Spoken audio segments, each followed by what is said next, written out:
Okay, let's solve example 3. Heat flow through a multi-layered conductive solid. Here we have a plastic electronic solar cell, and it's a stack that contains 5 different layers of material that are all in intimate contact with one another, so there's no gaps at those interfaces. We know that the very bottom of the stack, this bottom of the aluminum, is at 60 degrees centigrade. And the very top of the glass on top of the stack is at 25 degrees centigrade. We know the thickness of each of the layers in the stack, and we're going to convert those straight away into meters because that will agree with our units of thermal conductivity. So the length in terms of meters is going to be, for a micron, it's a factor of 10 to the negative 6. For nanometers, that's a factor of 10 to the negative 9. Microns we've done, nanometers we've done, millimeters, of course, are a factor of 10 to the negative 3. So we'll convert all of those lengths into meters. And we also have the thermal conductivities for each of those layers. The question is asking us about the heat flux through the entire stack of different layers. So we'll start off with our equation for heat transfer through multiple layers. And we can write it in terms of the overall heat transfer coefficient U over bar, or we can write it in terms of the overall heat transfer resistance, R total. Both ways are identical. All right, so we'll start out. I'll write this in terms of transfer resistances. So our delta T is going to be the difference between 60 and 25. In this form of the equation, we're not too concerned about heat directions. We know that heat transfer is in this direction, but because our coordinates are always going to give us a positive value for the lengths of each thickness, we just kind of don't worry about the sign.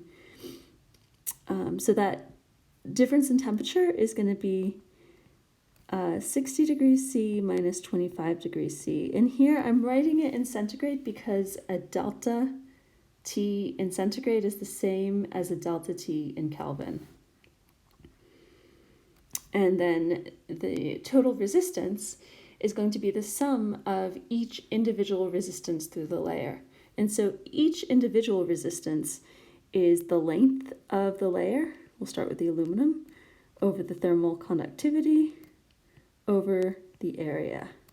And we're going to repeat this resistance for each of the layers. So our next layer is P3HT.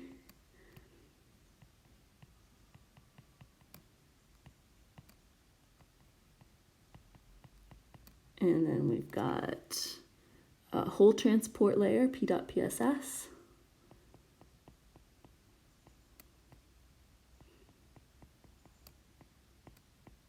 Then we have another electron transporter, ITO.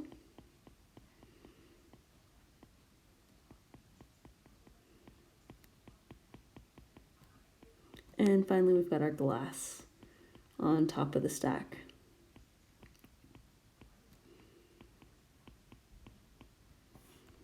And so that's the entire denominator of our expression.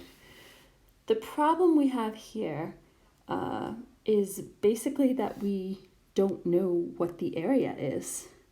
And the heat transfer area, of course, is for each of the layers, it's this surface. That's the area that heat is transferring through. And the dimensions aren't given. But it works out because we're not asked what the absolute heat flow is. We're asked what the heat flux is. So actually, what we're trying to calculate is Q over A.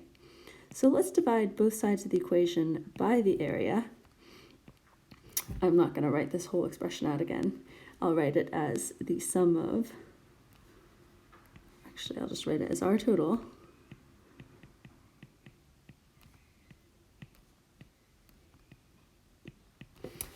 So dividing both sides by A, we get this expression. And now looking at our equation, if we were to multiply our total, which is this whole denominator, if we were to multiply that by the area, and we acknowledge that the area for each layer is the same, so that is the area of aluminum equals the area of the P3HT equals the area of the whole transport layer, and so forth. And we're making that assumption because the schematic shows that. If we make that assumption, then the area just disappears and it's no longer a problem. We can actually compute this. So what you're actually going to be computing is the heat flux, and it's going to be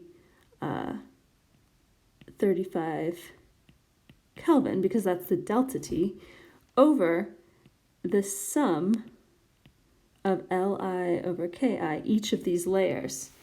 That summation is pretty trivial to calculate. I would do it in Excel to avoid making errors. That's just 0.00501 meters squared Kelvin per watt. It's a slightly funky unit because it's a resistance, so it's the opposite of a thermal conductivity.